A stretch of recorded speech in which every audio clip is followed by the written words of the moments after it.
سرخط خبرها. حمله افراد مسلح ناشناس بر مخفیگاه داعش در نزدیکی‌های پشاور.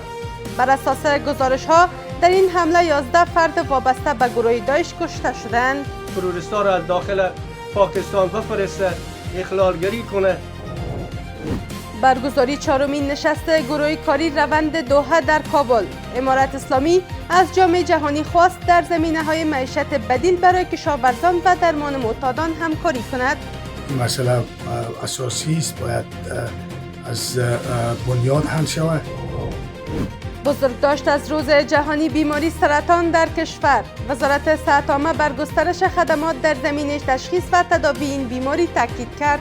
جراحان می توانند به مدت 2 هفته با ما اقامت داشته باشند و تجربه عملی کسب کنند. و موافقت امریکا به درخواست ایران برای تغییر محل مذاکرات. اکسیوز گزارش داده که این مذاکرات روز جمعه در عمان برگزار خواهد شد.